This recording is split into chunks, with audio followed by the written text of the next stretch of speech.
Welcome to PharmacyToDose, the Critical Care Podcast. And I'm your host, Nick Peters.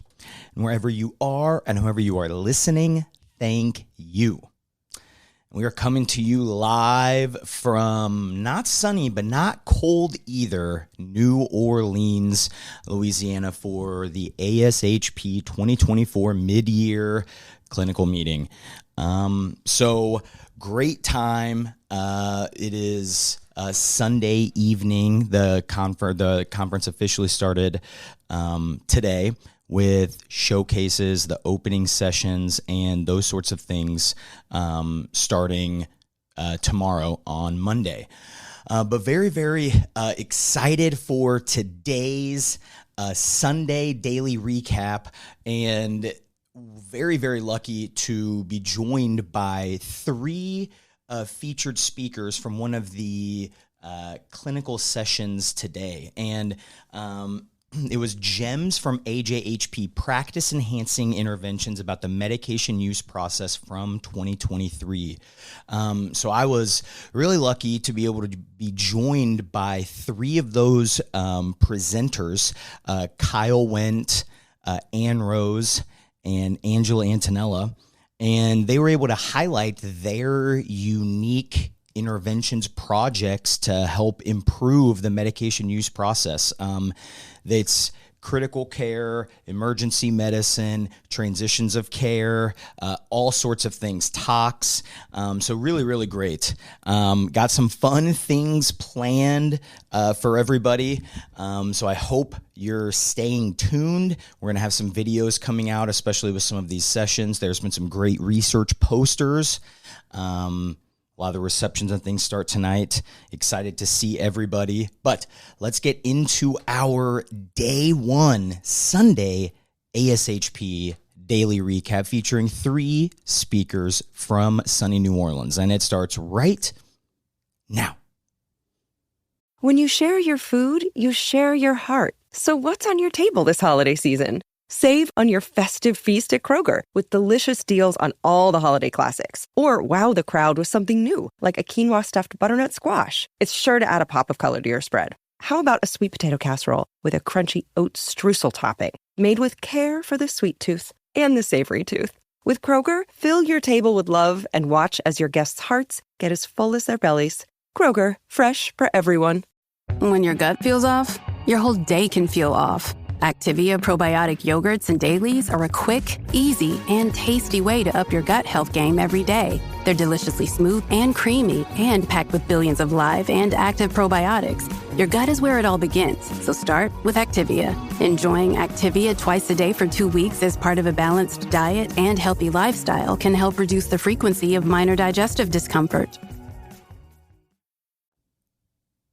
All right, and recording live from the ASHP New Orleans Convention Center. Very lucky to be welcome to be sitting next to Angela Antoniello.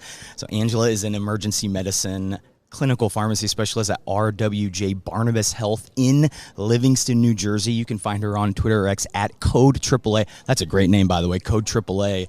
Angela, welcome. How are you doing? Yeah, I'm great. Thank you so much for having me. The pleasure's all mine. And like we said in the intro, we're highlighting some of the AJHP articles focusing on medication use optimization and kind of highlighting your study, the optimization of antidote stocking, availability, and administration practices for a large multi-hospital organization. So for those listeners who were not lucky enough to be in the room, kind of give us a little bit of an overview of what this project was and what you all found. Yeah, definitely. So I just want to start off by saying this was a PGY2 residency project. So the idea was not mine. It was from a previous preceptor, Christine Sobolewski, totally giving her credit there. But essentially, antidote storing is like a very large issue, internationally documented. We don't carry them. Oftentimes we don't use them, so we don't store them, and that's a problem for emergent patients. So we recognize that we also had a problem with our health system. Interestingly enough, the Institute for Safe Medication Practices had a best practice where they really recommended that antidotes not only be available, but there be order sets, order statements, and administration instructions available so that we could administer them safely. So noticing that we had this problem, our health system at the time had 11 sites that had emergency departments. So we really sought out to see how we could best strategize to keep our antidotes in stock by not overspending, being able to share medications, and then also optimize our EHR, our smart pumps, et cetera, to make sure that we had things in place so we could give them safely. Had you ever done anything like this to this sort of, like, because this is doing it in a health system level, this is, you're dealing with large numbers and getting into the nitty gritty, I'm sure. Yeah, absolutely. So at the time, I was an emergency medicine PGY2 resident, so I had never really touched any of this. So luckily, I had some great mentors and project partners. But since it was a big undertaking, we had a few emergency medicine pharmacists throughout the health system that helped us work on it. I had a co-resident, Patrick Pauls, so we worked on that together. And we also had a medical toxicologist that we were able to consult throughout this process. Also, being a large health system, we had our corporate pharmacy enterprise. So we had a lot of additional help. Ultimately, everything went through them for approval, and we had a lot of good mentorship. Sometimes there's hurdles to being a big one. This sounds like actually one of the benefits of being kind of the big health system. So did this all stem from that, as far as you know, like this alert happening from, I think you said ISMP? Is that kind of what kind of triggered this of like, we probably need to see what we're doing? Yeah, so this ISMP alert, as well as in 2018, there was a publication by Dart and colleagues, which essentially listed antidotes that all hospitals that provided emergency care should carry. So those two coupled together, this really just was the impetus to making sure that we met these, minimum standards of actually treating our patients appropriately in a timely fashion. I feel like we can't talk about this without talking about drug shortages. It feels like it's been something that has been able to be, unfortunately, intertwined into every talk. So how do drug shortages affect this? Because obviously it's hard to have something that you can't get. Yeah, so I feel like every day there's something new that's on shortage, unfortunately. Interestingly enough, when we put the project together, we decided to carry some, best practice antidotes. So the most recent one that's hitting us is the shortage of hydroxycobalamin. So we did not put on our list to carry the alternative, which was historically sodium thiosulfite and sodium nitrate. So with that, luckily our process that we put together discusses our interactions with our local poison control. So in the past, physostigmine, when that was no longer attainable, we worked with them to figure out alternatives, and that's kind of what we've integrated as it's a fluid process. Unfortunately, every day there's something new that's a problem. So we'll probably be reaching out to our local poison control center actually in the upcoming days to figure out what's going on with this. It's like plan, adapt, replan, readapt. It's like the cycle sort of thing. Absolutely. So you mentioned this was kind of your first foray, and I'm guessing you learned tons, especially about just from the antidote and stocking process. Are there medication classes or things that you can, in your mind, you're like, oh, these same principles we used here, we might be able to use them in X, Y, or Z? Or is this more unique with it being kind of like the toxicologic antidote therapy? Yeah, so I think on a larger scale, the project focuses on, who carries what inventory and how you can adapt that mobilization. I think this is probably applicable to a number of different drug areas. The big difference with this is that, of course, these are extremely timely, and the fact that we may not use them often, we really focused on setting us up for success there. However, I would imagine that this process would be applicable to most other medication groups that have similar issues. So you mentioned the time frame of immediate 1 hour and 24-hour availability. So when I saw that, my mind instantly went to, was it more difficult to actually stock all of the agents that you needed, or actually to have the quantity of all the agents? Yeah, so I think a big problem was having some of these agents. So just to put it in perspective, our health system is located in New Jersey. However, we can still have some, snake envenomations, not necessarily in our state, but for passerbys that may be coming from the West. So figuring out, which snake antivenom to carry, it's a large, cost item that we are probably not going to use. However, through that, we figured out some ways to stock it more efficiently and where to stock these drugs. So it was a little bit difficult, but we were able to figure some stuff out. And then you also mentioned, too, the idea of, it's as the new year's coming, right, we're always getting approached with cost savings. And I thought it was important that you highlighted, look, when you're actually optimizing the agents that you have, you might actually have to purchase a little bit more to kind of get your stock up. Yeah, so we haven't actually looked at these numbers yet, but what we hypothesize is the fact that since so many of our sites were not carrying maybe these 1 hour or immediately available agents, that we probably are spending more up front. However, we have not looked at that, but that would be our hypothesis. However, that's the trade-off of patient care. So unfortunately, yes, we may be spending more and we might not be using these drugs, but if we do need them, we have them now for our patients. And these are ones like when you need them, right? It's not like it's like, oh, you know what? We'll order it. It'll be here on Wednesday. It's like, no, what's the phrase? We needed it yesterday, right? That's what all of these agents are essentially. Yeah, absolutely. So there's really no leeway here. Even for things, immediate availability, 1 hour availability. This is not even something that you can necessarily wait for it to be transferred from one site to another. So we decided that all of our sites need to have at least an 8-hour supply so that we have time to courier those extra doses if needed. Unfortunately, you just need it sometimes, and that's going to be the trade-off. So the other thing that really stood out that was like, we need to give you your flowers here on the pod because you did this all in a residency year, which is pretty tremendous. So what were some of like the biggest hurdles or things that you learned? Because I think the idea of being able to do this in a residency calendar year, I think is very appealing for those who are maybe looking to optimize and follow the path that you kind of trailblazed. Yeah, definitely. So once again, I must say I did have a co-resident, Patrick Paul, so it wasn't just me. And Shout out Patrick, yep. Absolutely. And a great RPD at the time, Patrick Bridgman. So we had a lot of support, but I think, the majority of it was just getting it kicked off, doing that background research to see, what are we working with, what are the problems, and what is going to be the feasible way to tackle this. I think the hardest part was we collected a lot of data from the sites because one of our things with this project is that every site or every drug that requires 1 hour or immediate availability, we want to have a 24-hour supply throughout the health system. Now, who's going to carry that? It's going to be the site that uses it the most. So sifting through that data, and I must, shout out our buyers, our pharmacy administrators, and the different sites who gave us that data and comb through, Pyxis utilization, et cetera. That was probably the most time-sensitive thing. Additionally, we started this project in the fall of 2020, which COVID was still, Nothing was really happening then. There's still a lot of other stuff going on. So I think that communication across the sites was probably the most time-consuming aspect. And then, of course, while the tenets of this project were completed, it's a continuous quality improvement process. So as, years go on, things change, updates, et cetera, drug shortages, we're always evolving and we're always modifying. But the key pieces of this project were very much doable within the year. We set ourselves up with that policy, that procedure, and then from there, we've been able to modify throughout the years. So you mentioned it's a continuous quality improvement. Kind of last question, what does that look like? How does this, because you mentioned there's even new things you're going back to optimize. So how does this, what are the next steps for this? Because this is really cool. Yeah, so like I said, we're a large health system. So we actually have what's called an emergency medicine pharmacy collaborative. So we have our emergency medicine pharmacists throughout the health system. We meet probably quarterly, if not, 3 times a year. However, if these things come up, we all communicate and tackle them as they come up.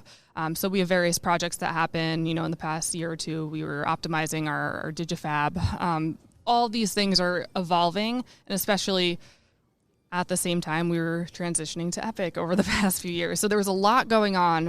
While that was difficult, we were able to kind of standardize these things as they come up.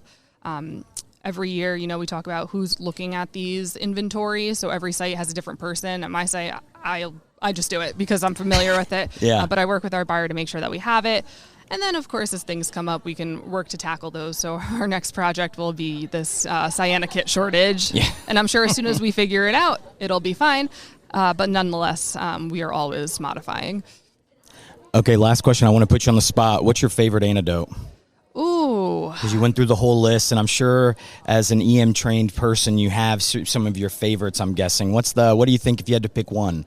Like your desert island antidote? Yeah, I can tell you it's not going to be Andexanet. However, I'm a fan of Famepizole. I think it's easy to work with. I've seen some pretty interesting patient presentations, and Famepizole is nice and easy, never fails to actually help the patient. And I don't know, if I had to pick on the spot, I'm not really good at those questions. Nope, and it's one of the best fun names to say. So with that, Angela, thank you so much for coming on, talking more a little bit about your really awesome project, one that got highlighted with 8 others. So really, really cool. Thanks for coming on the ASHP Midyear Daily Recap. Awesome. Thank you so much for having me.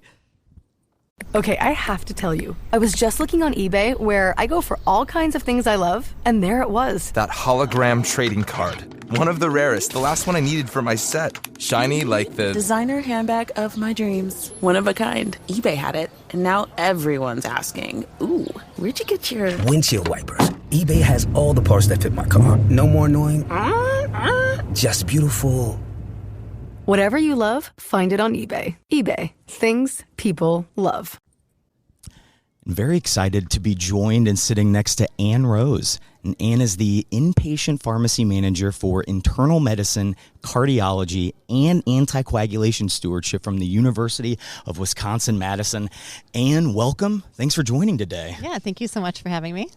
Everyone knows there's open invites if you're a Butler Bulldog, and we found out unbeknownst that Ann is. So it's open invite for any time we get Butler Bulldogs and our paths cross. So that was a fun surprise. That's right. Go Dogs. Now, kind of the whole idea of this, focused on the September 2023 ASHP article, improving inpatient discharge workflows through pharmacist pending discharge medication orders. Okay. So for those who weren't lucky enough to be in the room kind of hearing your overview, give us kind of like a high level, what went into it and what did you all kind of find from this initiative? Yeah, so with the discharge pending meds process, really what our goal at UW was to empower our pharmacists to be more proactively looking at the discharge med experience and to be involved with that in sooner rather than in our current workflow, which is like right before the patient's going to leave. Pharmacist is looking at the discharge meds and then educating the patient. So the goal was to really get the pharmacist involved sooner to try to decrease some of those medication-related problems that we were seeing on discharge. So overall, from a health system standpoint, and I think many health systems have same concerns about patient throughput, right? We want to make sure patients are getting into the rooms when they're available. Yep. On the other side, making sure that we're getting patients out of the hospital when they're discharged in a timely way. And so we had found that, the discharge process is one often of bottlenecks. Yep.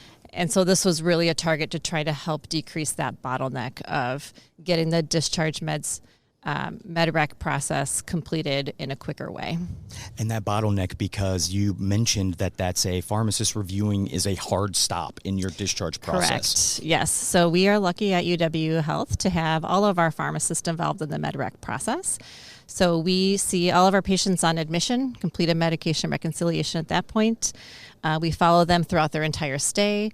And then again, on discharge, we complete that MedRec process, as well as then provide patient education. So within our health record and even just within the culture of UW Health, it's known that a pharmacist needs to see a patient before they leave. So a patient is not able to walk out with their paperwork until the pharmacist has clicked off that, yes, I've seen this patient, we've done the education, we've sent the scripts.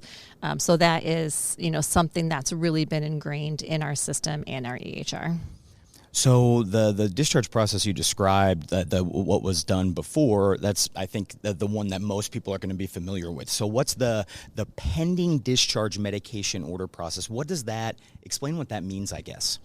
Yeah, so what our pharmacists are able to do now, and maybe I'll just briefly run through like a typical scenario that's for perfect. A discharge, if that's okay from like a workflow standpoint. So in most cases, the provider is the person that's writing those discharge med orders. When the discharge order goes in, a pharmacist goes to review it for MedRec, and then that's when the patient gets discharged. With the pending med process, we're able to identify patients that are discharging in a 24-hour time span. So who's going to be discharging tomorrow, if you will. The pharmacist can then enter that discharge navigator space and pen the medicines that we think the patient's going to discharge home on. The provider still looks at what we did and what we pended and approves it. But again, it just kind of alleviates some of those issues with wrong dose, wrong med, where the pharmacist is able to take that first pass at pending those meds before the provider looks at them to sign off. Wow. So You mentioned this is like a project. What did you, with the data you collected and found, what did you all ultimately find with like what this initiative was doing for patient care? Yeah, great question. So we found that we were seeing less medication-related problems in our pended meds group. And this is at the time, again, day of discharge, right? So when you want everything to go smoothly. So we were seeing less of those medication-related problems, which is great. We saw a decrease in the overall time that the pharmacist was spending on day of discharge to complete that process. So we cut that pretty much in half, which is great. And then we were also seeing that, the clinical interventions that we were making, it was sort of an interesting shift where, before we were kind of scrambling of, this patient's med's not on the formulary, we need to change it. Oh, we've got to adjust this dose, it was the wrong dose. Those types of interventions went away. So we weren't having those kind of scrambly, stressful ones. We didn't eliminate all clinical interventions on discharge, which is totally fine. Yeah. We still were making interventions on discharge, just less likely to need to do that. So, did any of when you kind of dug into the results of the interventions that were made on those medication-related problems, the one thing kind of pointed out to me as a little surprising. What was there anything that was like surprising from your perspective? For the listener, just so you know, Anna's doing this with no notes or anything in front of her, and so pulling off the dome here, just so the listeners can understand the scene we're in right now. Yeah, surprising from, I think from the workflow piece, we were surprised at how well and how easily we were able to adapt it into workflows, and just how well accepted it was, too, from our providers. Okay, that was going to be another one of my things was, so yeah, what was the feedback from the multidisciplinary team, right? Physicians and nurses specifically. Yeah, I think initially there was some hesitation and Changing mostly, something like that, yeah. Mostly from our pharmacist side, I'll be honest with you. I think the providers were intrigued right from the start because, anything that can help them with their day and their workload, they're yes. I think from the pharmacist standpoint, there was a lot of hesitation on, well, how do I know? How am I supposed to know what I'm supposed to pen? And like, what if I don't know? And so the training process was really, if you don't know, if you're not sure, if your patient, we're still titrating a dose, or you don't know if we're going to continue this medication that they were on in the hospital, any controlled substances, we did not pen, right? That does need to come from a prescriber. So we told them that was fine. Just let the prescriber do it. That's okay. They're still going to have to look at it. But even if you can pen 90% of those meds, then right, that 90% of those meds are going to be correct. And so once we kind of got through that hesitation of, okay, let's do a couple, and they found out, I can totally do this. I get it. I know what's going on with the patient. That part, then became a lot smoother from our pharmacist. But our providers, they were on board. They still enjoy it. They still love it. The biggest training piece with our providers and the EHR was to make sure they didn't accidentally erase what we did. So like when the pharmacist pens it, there is an alert to the prescriber, and it's very easy for them to click like no, and that erases all the stuff. So that was really the biggest piece, was like, don't click no, click yes. And I'm sure we learned the hard way, like putting our finger on the stove, that no got pressed a couple times there. The thing that stood out to me, I think an argument probably, and if I'm playing out the other side of being hesitant, I think in my mind I would think, oh, well, how do we know what dose they're going to be on? And what was surprising to me was that like 2/3 of the doses stayed the same. And so kind of against the argument of what I was kind of thinking. Is that kind of in line with what you all were thinking going into it? Yeah, I agree. And with our practice model and pharmacists really being an integral part of the teams, we're rounding with most of our medicine hospitalist teams every day, surgical teams. So, our pharmacists know the patients. They know what's happening every day. They can really anticipate, like, yes, this is what they're going to discharge on. This is the dose we're going to be going on. So I think that really helps, having them be on rounds and really understanding, like, yes, this is the plan for the patient to be able to be successful with the pended meds. So the other thing you mentioned when you were talking about kind of the pre-implementation phase was education and training. So what did that look like? And was there any like specific feedback that you got that changed something? Because I feel like a lot of times you go into these big projects and you can't think of everything. Things will come up or something's changed. So what's give us maybe an example of something like that happened? Yeah, I think so this project, the one that we published on, was a larger implementation from a smaller pilot program. Okay. And we learned a lot from the pilot program, which is what made this one maybe more successful. In the pilot program, we tried to have the pharmacists and prescribers meet every day, like at 2:00 to go through everything. And, that was kind of a way, again, to get through some of that hesitation of like, this is what we're going to do. And we really found that did not work. Having a set time to meet and talk about the discharge process in patients. So that quickly got changed for this project. The other piece that we learned too were just how accurate discharge dates need to be. So again, in our health record, we do have the ability to put in an anticipated discharge date, and that is visible to everyone to see. So the pharmacist can certainly see that. We do use that to say, okay, if I see this anticipated dates tomorrow, I'm going to look at this patient if I can pen their meds. Sometimes that's not accurate. And so you might be pending meds and the patient then stays 5 days and, you have to kind of go through and like redo it. So having an accurate discharge date has also been a point of education for, the case managers, physicians that are putting that in to really try to like be as accurate as they can be. Which feels like should be a great goal regardless of that process. So that's a cool change kind of coming with that. Kind of my last thing is, where are there any like future visions for this idea? Because it feels like this has legs, and this is like really smart when we're thinking of not only did it reduce the time that they were involved with those discharge med recs, but they're having to catch less things at the end. It just feels like everything was smoother. Yeah, absolutely. I feel like we've targeted our hospitalist groups. So right now, there are still more services that we could expand to. So we are doing it with our hospitalist teams, transplant, cardiology teams, trying to get into the surgical space. But, expanding it across the inpatient group, I think it'd be great. I don't believe are currently doing it in our pediatric hospital, but that, again, could be an area to do that in. From an ambulatory care space, thinking even just kind of across the health system, like, are there things that we could be doing in primary care clinics with, teeing up more medications and being more involved in that area, and then especially the ED as well. So, thinking about how involved our pharmacists are in the ED, can we be doing some of that pended meds in the discharge process from the ED?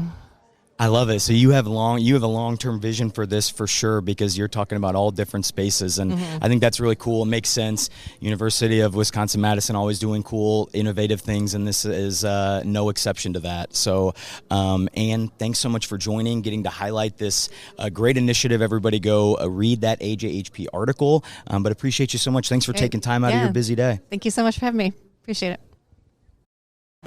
Looking for a pickup truck to get just about anything done? Look no further. The Chevy Silverado EV isn't just the most powerful Silverado ever, with next-level towing capability and technology. It also offers game-changing versatility with the available multi-flex midgate and tailgate, which means Silverado EV helps you carry large, bulky, and oddly shaped items up to nearly 11 feet in length. Chevrolet. Together, let's drive. Visit Chevrolet.com to learn more. Blinds.com Cyber Monday Last Chance is happening now. Don't miss out on up to 45% off site-wide. A Blinds.com design expert can help you make the perfect selection on your schedule. We can handle everything from measure to your whole home installed for one low cost. With over 25 million windows covered, Blinds.com is the #1 online retailer of custom window coverings. Save up to 45% site-wide, plus a free professional measure right now at Blinds.com. Rules and restrictions may apply. Very pleased to be sitting next to, joined by Kyle Weant. Now, Kyle is a clinical adjunct professor at the USC College of Pharmacy, and that's University of South Carolina for those keeping track at home. Yes, not the California one. Yeah, forget those people. You find him on Twitter or X at Kyle Weant. And for those who are on the Med Sky movement, joining Blue Sky, you can go at kyleweant.bsky.social. Instant feedback. We need to get the handle needs to. We can't have 3 words in your handle as we're reading it. No, it's way too long. If I have to look it up too, it's too long. Kyle, welcome. How are you, man? Man, I'm doing great. I'm happy to be sitting here with you. So very excited. We're highlighting kind of what build on the February 2023 ASHP article, Development of an Emergency Medicine Pharmacy Intensity Score Tool. Now, before we even, because we're going to have you give an overview, but before we do that, for those who weren't lucky enough to hear you, tell the listeners what joke you started off your talk with. Well, there were multiple presenters, and of course, I was the last presenter, and so it was not alphabetical. If you're thinking like, oh, his last name's W, yes. That was not the case. Yes, no, it wasn't the case. I have spent my life at the back of the line growing up with the last name starting with W, but no, it was really like, let's put the redheaded stepchild at the end. Like, that's really what this came down to. And I'm telling you, from that laughter alone, we needed you earlier in the lineup, dude. We needed you like clean up 4th or 5th because there was 8 and there were really good ideas. But the informatics pharmacist from the Mayo Clinic, he got us up and moving. Like, we need some audience participation, like, and some laughs like you all did. So that was much needed. But the instant feedback when we're scheduling them is, if you're funny, we can't have the only funny person being last. Yeah. Yeah, I mean, it definitely, and it's all of them did a wonderful job, and it's just such a... And the initiatives that they did to improving the medication use process, they hit in all different types, really impressive, innovative things. But it would be nice to be able to appreciate and give them the attention that all of them deserve, because a 2-hour session is long. It is a long session, and I can't speak for them, but I can speak from my standpoint. I was under some stress because I'm like, I got to churn this out in 8 or 9 minutes, and I didn't want to get yanked. Get yanked off stage. Normally, you have like a timer, right? That'll tell you it like goes red, and you're saying you're going off the dome, right? You had no timer. Yeah. We got up there, and I asked one of the other presenters. I'm like, did I miss the clock? And she said she didn't see it either. And so, I'm just going in my head and trying to just churn through it as quickly as possible. So I had no clue where I was in time. Pretty impressive that we had 8, you would even say 9 presenters if you think of the moderator, and I don't think anyone went over. I mean, maybe a little bit, but we ended on time, which is pretty impressive, I would say. So shout out to you and the other 7 for making that happen. Yeah, and we had time for questions, which was pretty impressive as well, yeah. Yep. Okay, so let the listeners know, right, for those who weren't there, kind of give us a highlight, because this is an exciting tool. This is a cool thing that you all have developed and are working on. Well, I appreciate that. I'm excited about it. It's something that I had been toying with for a while. If you've ever worked in the emergency department and you've had learners on rotation, whether those be students or residents, I'm sure that you've experienced, they've asked you, how do you know which patients to look at? When I walk into the emergency department, I'm walking in cold. There's not somebody passing off to me. So there's 100 patients. I got to quickly figure out in those first 5-10 minutes, who the heck do I need to look at first? Who needs my services the most? And so of course we use that ESI score, that emergency severity index that's on there, but that's really built for physicians. That's not built for pharmacists. And so, I do a calculation in my head, and I've always struggled with trying to explain that to learners, okay, this is what Kyle's thinking. This is the algorithm that's in Kyle's head. And so, what this was an attempt to try to put that down on paper and also get other people's input, because, obviously if you're at an academic level 1 trauma center, that's very different than a community hospital, and trying to come up with something that was generalizable, or at least a good starting point for anybody at any facility, to try to put that algorithm out there, and then to utilize it for both deployment of resources. The other thing that I've always just kind of been a little frustrated by, I guess, is like the determination different institutions have for the time frame by which they're deploying the limited resources of pharmacists. Like some will do it, okay, this is where our peak of admissions to the hospital is, okay, or this is what happens to be convenient, or this is the number of when our maximum orders are coming through to be verified. That's when we're going to schedule the emergency medicine pharmacist. And to me, that doesn't put the emergency medicine patient at the top of the list. That puts some other surrogate marker that they're trying to connect, that there's no data to connect it there. And so what this is to try to put all that together and try to give us a tool so that we can be more quantifiable and more accurate about deployment of resources, about targeting different patients, and also determining how many emergency medicine pharmacists do you need at your institution. You know, we make up these overlap times because we think that they're good ideas. Okay, but let's base that on patients if we can. When should that overlap occur? How long should that overlap be? Those types of things. Okay, so we got to start first things first. Who thought of the acronym? Is there a story behind that? Well, obviously it had to have emergency medicine in it. Yep. So it starts off EM. Instant. Yep. 10 out of 10. A pharmacy, good word, right? And then an EMP, right? That's the emergency medicine. Yeah, okay. Yeah, exactly. And then intensity score, that's where we borrowed a little bit from what's out there in literature. So this is how intense the patient's pharmacotherapy needs are. So originally the name was EMPIS. And that was rough. That was draft one. That was draft one. That's what Kyle put down on paper. And then when we put it out there to my co-authors to kind of evaluate it, their response, because they're more tactful than I am, they said we should really add a T on here. It should be a tool. And I said, okay. Oh, and so instead of a score, it's a tool. Yeah, is that changing? Emergency medicine pharmacy intensity score tool. Got it. Okay. Yeah, so a scoring tool, and so we added the T on there. So instead of EMPIS, we're EMPIST.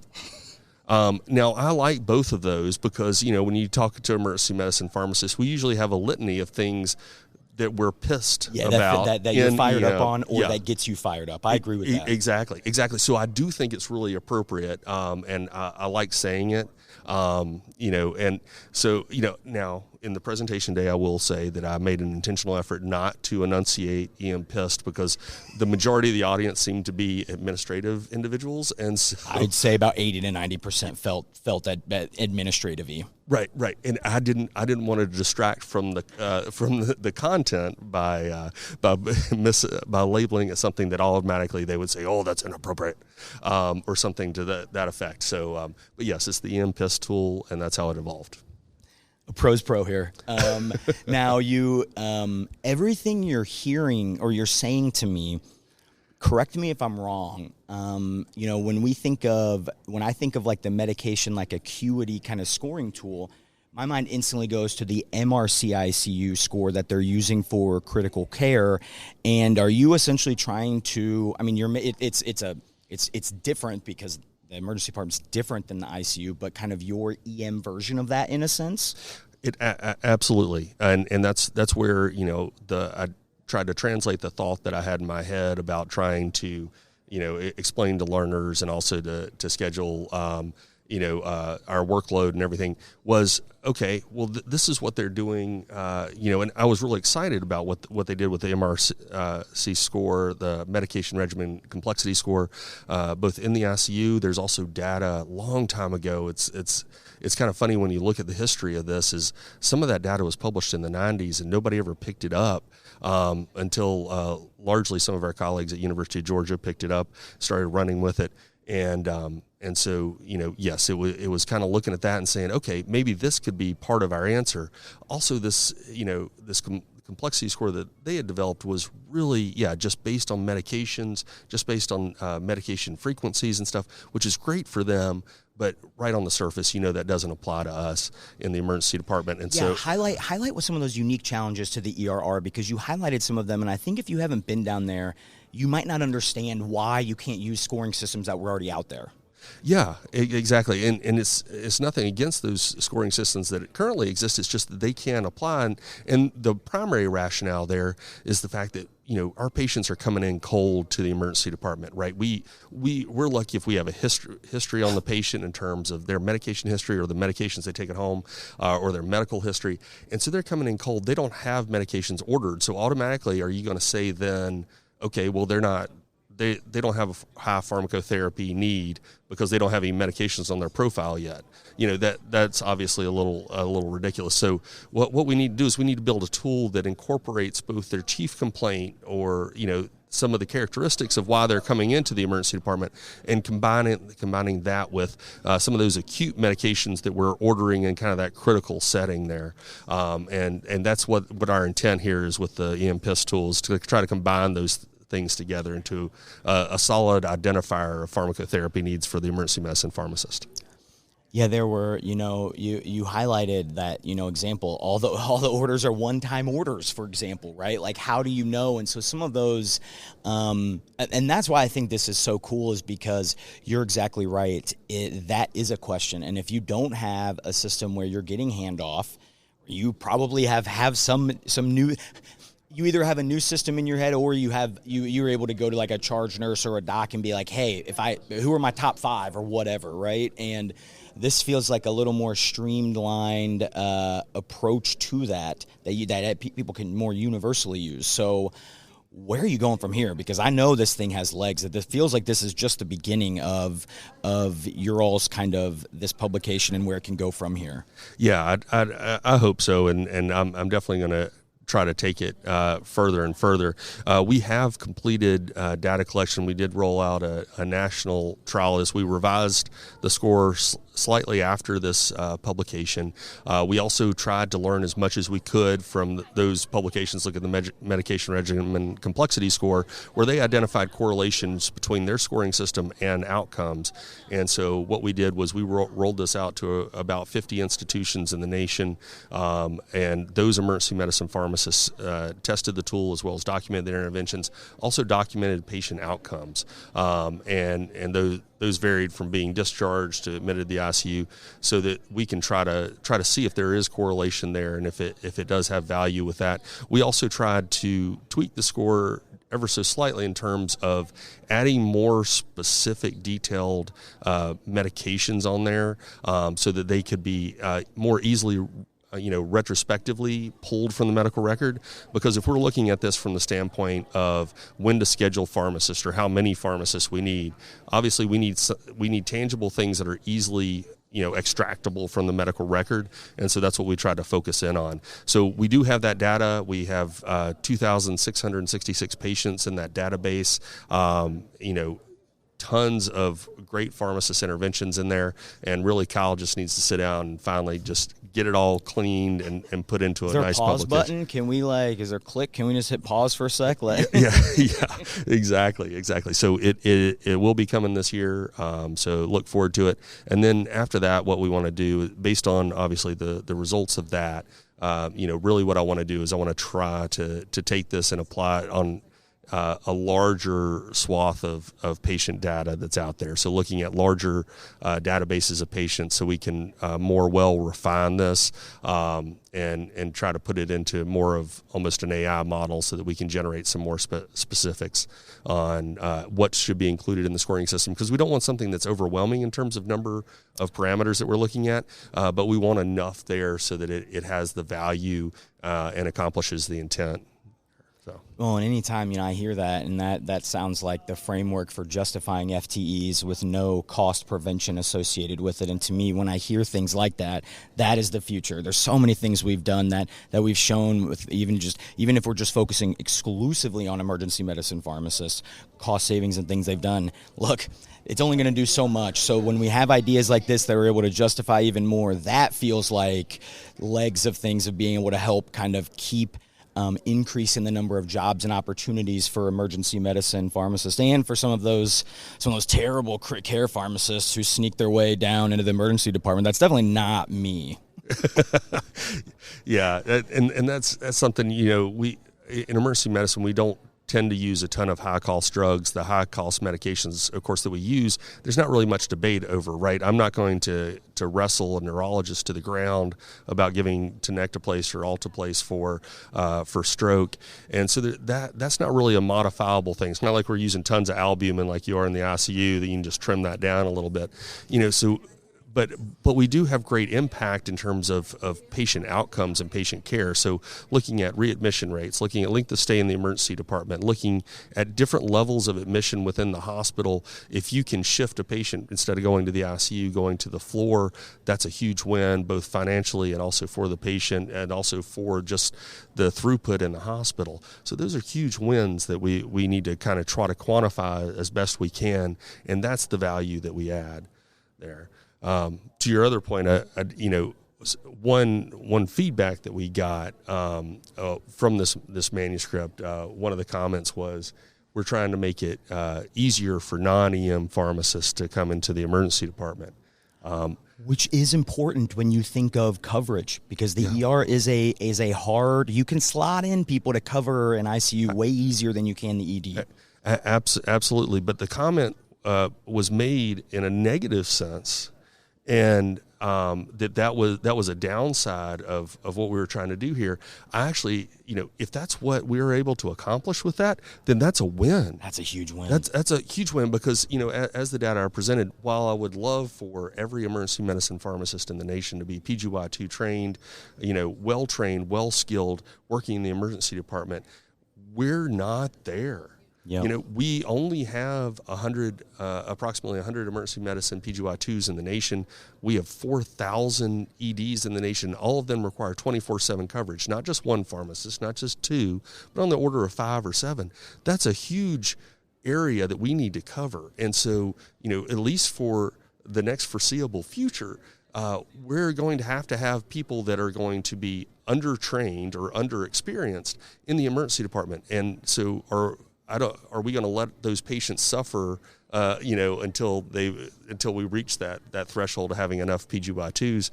So, I think what we're trying to do here is we're trying to bridge that gap to the extent that we can, and try to make sure that we're providing an adequate level of care to our patients in that interim.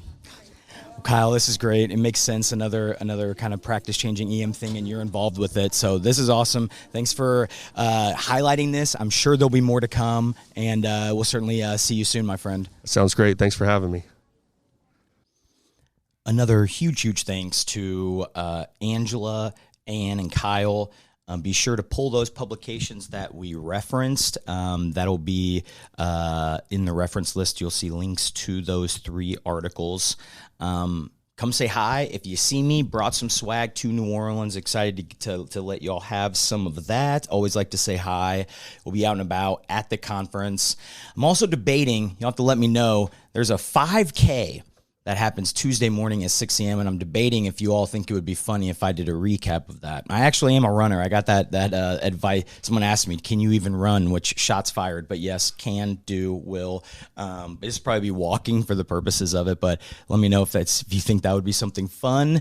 Let me know at PharmacyToDose, TO2Dose, PharmacyToDose.com. Send me an old-fashioned email, PharmacyToDose@gmail.com. But until next time, I'm Nick Peters, and this is Pharmacy to Dose, the Critical Care Podcast.